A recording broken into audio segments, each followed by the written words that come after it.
Lord. Hey y'all, this is AL Think Madame. I hope y'all are having a wonderful day. This is going to be a thoughts video, and a lot just happened. So I usually wait until Fridays and Saturdays to watch Station 19 and Grey's Anatomy. Okay, so I just watched Station 19, right? Y'all, the absolute most was going on there. So the situations that were going on today, it was some young boy who is, still considered to be a minor age-wise. He went into some shop that had fireworks and other goodies and set off some fireworks. And not that many people got hurt, but a lot of stuff went on as far as, if you watch Grey's Anatomy, Miranda Bailey's husband, I'm trying to think of his first name, but they call him Warren. Ben Warren. He's now a firefighter. I discussed him, I think, last week or whenever I did that last thoughts video that included information about this actual show when they did the crossover. But yeah, he went in there without any protection on because, he was actually kind of doing aid car stuff, helping to see if anybody had smoke inhalation, anybody had burns, anybody got hurt, like leaving out. And y'all, one part happened where when he was asking people these questions, this woman was like, yeah, my ankle or my foot or my leg or something, she said. Y'all, this is my issue. And I don't know how true this is in real life now, but I mean, there are a lot of instances that I have seen where people are not trifling like this. But in this episode, the wife, she's actually a wife, she was trying to get out of the place because, fireworks are going off. It sounds like gunshots and, it's fire. All this other stuff has started to happen as a result of the fireworks being set off, right? The husband had trampled over the wife. So they start kind of bickering back and forth. And I'm like, what's wrong with you? Instead of you actually trying to, provide your wife with cover and get her out safely, you over here trampling on top of her to get out and save yourself. What kind of trifling? Y'all, anyway, I was just so tired of my spirit when I saw that part. But anyway, y'all, so like I said, Benjamin ran into this building once he found out that there was this boy he was treating, young guy, and he had like burns and, he was acting suspicious. And I think the police wanted to arrest him, but I think they found out that he had some severe burns and he needed to be treated. So Warren was like, well, look, hand him over to me. I'll talk to him. He don't want to take off this hoodie that he got on because he stole it. The tag's still on and all this other stuff. It came from out of the store. I don't know what kind of store this is, but whatever this store is, it has everything. Them people was in there shopping for suits, clothes, food, fireworks. It basically was like somewhat of a Walmart, but like smaller, I guess. Like they were doing the absolute most. But anyway, trying to talk to him, and then that's when we find out that there is a 14-year-old boy inside that nobody has found. They've cleared the area and all this other stuff. And so he's trying to let them know, like, okay, there is one more person in there.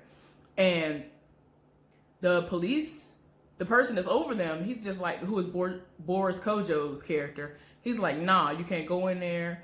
And, your task is this today. So, nah, I'm going to get this person to go in there and, continue to find this child. So he disobeys orders as usual because that's how he does. He did that when he was in the operating room at the hospital, and he's doing that all the time on this show. As a firefighter, y'all, he done ran in. All he got on is his normal stuff. He ain't got on no face mask. He ain't got on no hat. He ain't got on nothing. So they're trying to continue clearing out stuff. And one of the people who wants to be in the running to become the next captain, she over here talking to this other guy who apparently, I guess he works on the shift after them or whatever, B shift.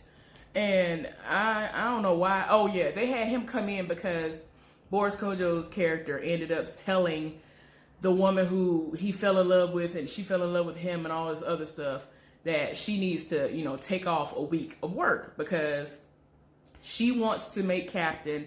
He trying to go up to battalion chief or whatever.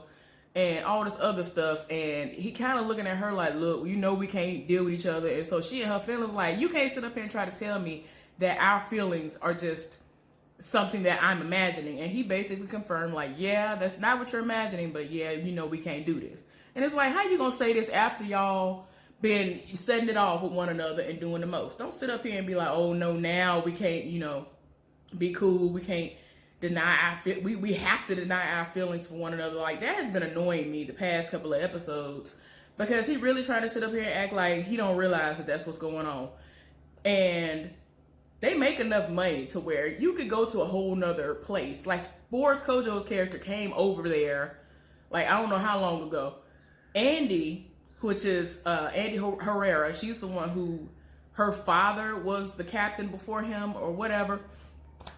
And, you know, I'm just like, ma'am, I understand that you want to, you know, do all these things that your daddy did and be better than him and all this other stuff. They ain't even on speaking terms. Her and her daddy ain't even on speaking terms right now. The most going on with that. He didn't call her everything except a child of God because she's crapping where she's working, when, you know, she basically was like, yeah, we, you know, have kind of a chemistry or whatever. And y'all, it's just a lot. Like, you would never think, given her history, meaning her mother's no longer with them, she's no longer alive, and so her daddy is there. Her daddy going through, he got cancer? I think the cancer that came back, and like he retired, kind of had to, and he's doing like this paramedic type thing or whatever, and it's like he's still really involved. Like, he was there on the last episode doing the most of setting it off and climbing over stuff. I was like, who is this stunt double? Because they were setting it off. But yeah, y'all, the most going on with that situation, y'all. So anyway, back to Warren. Benjamin Warren, they kept doing flashbacks throughout the episode, so this was kind of like a Warren episode. And I'm like, why are they showing us this? And it all connected once, you know, everything really came out. Because I was like, okay, why are they doing this? They're doing this for a reason. So his character came, and they showed him when he was like a teenager, and him and a couple of other friends, it was like 4 total. They went over to one of their friends' houses, and this specific friend had, his family had a whole lot of money. He had on the newest Jordans. They wanted to go joyriding in this luxury classic vehicle that the dad had or whatever. And it's something that you keep on display, and you don't really drive that around unless you ain't got no choice. And his family apparently had money, so it was like, we gonna keep this in the garage, and you know, that's about all that's gonna happen for this. Ain't nobody just joyriding this. But he sat up there, found the keys, the friend, and they joyriding. So they joyriding, and apparently he steals the car all the time when his daddy come in, dog tired from wherever he was working. Couldn't hear them leave and all this other stuff. So one day, you know, as the story progresses, the long story short is, what they would do is somebody would drive, namely the friend whose family has all this money. He would drive really fast and allow everybody to stand up in the car, and, you know, it's some kind of euphoria that they feel. So one of the friends was like, well, don't you want to have that feeling? Let me drive. You don't never let me drive. Don't you want to have that feeling that we feel when we stand up? So then, against his better judgment, he let this friend drive the car. He done drove the car, and I mean, he's going super fast. Then he gets to a point where he kind of fishtails or whatever and ends up slamming into this tree. And eventually they show Warren and everybody like looking for him. He ain't nowhere in the car. So they get out the car looking around. Warren's arm gets messed up a little bit because of the way the car slammed into the tree. Like, it towed the car up. And this boy is always concerned about what's going to happen to the car. But the car that got towed up, it wasn't even by the sun, so it was crazy. So they didn't get out the car. They looking for the boy. They find the brand new Jordan on the ground. Like, you know, of course, when they got money, this person's going to get every single thing they want. And they looking for him. They go around the corner. This boy head is bust wide open to the white meat. That is really the definition of somebody's head bust open to the white meat. So again, like I said, long story short, this man is in a coma. And I say man because all this time since they were teenagers up until now Warren has to be 30-something, late 30s, early 40s at least. And they all were the same age. This man is still in a hospital to this day, unconscious, going all the way through, just there.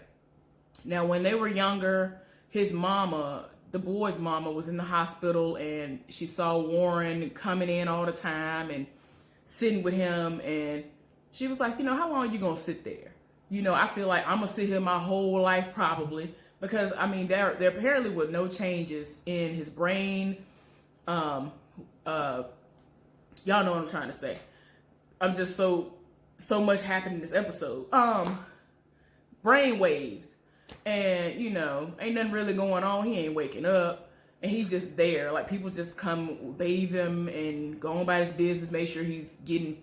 I mean, he's hooked up all these tubes, all this stuff is going on. So Warren apparently had been there since, like, he was just the anesthesiologist. Now, when we first were introduced to him, if I'm not mistaken, on Grey's Anatomy, before they even created Station 18 in like 2018, he started out as an anesthesiologist on the show. That's when we first saw him, if I'm not mistaken. So it's been years since he first last came to see this friend in the hospital. So he ended up going to the hospital, and he was like, man, I know it's been a long time, whatever. And so we talking to him. He actually bought him like the newest pair of Jordans that was out, that sat him at the foot of the bed where his feet were and all this other stuff. And I'm like as the story was progressing, even before they got to this part, I'm like, this is the reason why you are what you are today. This is the reason why you went into the medical field. And then, eventually it's like he had the aha moment that that's why he does what he does. And I'm like, really? It took you all this time to realize that? But he had the aha moment, and eureka, whatever you want to say. And that's what it was for him. And I'm like, wow. Like, it really took you all this stuff happened for you to realize it. And they showed when they'd apparently had gotten him off the ground and got him in the car. So they're driving the damaged car to the hospital. Warren is holding him in his arms, trying to get the boy to wake up. His head bust wide open, like I done told y'all. Like, he going all the way through. This boy never wake up. And old boy's mama was like, you need to listen to me. Look at me when I'm talking to you. And so she was like, I pray that your mother never has to experience anything like this in her life. And ever since all that stuff happened to his friend, he always runs into dangerous situations. He's always game for, let me go and see if this is going to be something that's going to work out, because I'm trying to save everybody. And that's what he does. That's why he ran into that building without any gear on. That's why every time you look up, he always doing the most. And that's why I understand why Miranda, his wife, is always on edge about that job, because that's an already dangerous job anyway. And they be doing the most. And the absolute most be going on in that city. Of course, it's a TV show, but a lot of stuff does happen in real life. But still, it's just a lot. And so I get why she's always like on edge about him doing what he do. But y'all, in the midst of all that, because the episode was mainly about him, in the midst of all that, there was a situation that happened where Andy Herrera was off on sick leave because, like I told y'all, Boris Kodjoe's character told her that she gonna have to, just take her some time, take her a week off. So her ex, which is the guy who she ended up growing up with when they were kids, he came back to town, and apparently he broke up with whoever the woman was he was dating because she randomly asked him, are you still in love with your ex? And he said yes. And that's when she confessed to actually cheating on him and all this other stuff. So now he's back in town. He's off duty. Pretty sure because of the, amazing work he was doing, he is already automatically back on the force. If not just, I guess transferred back in just fine with ease. Y'all, so she opened her door and was talking to him, and then they hear this screaming. So she went and knocked on the door, and then they ended up getting the door open, and they come in and see this blood everywhere, and there's this mom in there. Apparently she done cut her hand, her wrist, her arm or something. Blood is like everywhere. She has 2 small kids. And I'm just like, okay, this is too much going on. So she's like, no, don't call the ambulance. I cannot afford that. I'm already 2 months. She either said 2 weeks or 2 months behind on rent. She was just like, I cannot afford any of this. Like, no, just trying to figure out any kind of way to avoid an ambulance. Y'all already know. Ambulance fees are ridiculous. They are ridiculous. And she was like, can you just drive me? She was like, no, we don't have the proper equipment, blah, blah, blah, blah. It gets to the point where, you know, like I told y'all earlier, her father is a paramedic now. And because he's one of those people, he cannot sit down, just like my daddy. My daddy done retired. My daddy retired when I turned 18 after, almost 25 years working for the state of Alabama. And he still don't sit down. Almost every single day, he goes and still does stuff relating to what he was working and doing before he retired. It's like, yeah, he can't sit down. He still do other stuff too. But anyway, I digress. Y'all, oh Lord, Andy was able to, you know, persuade her and let her understand, like, look, my dad is a paramedic. I could be able to get him to swing it some kind of way where that charge is not on the books.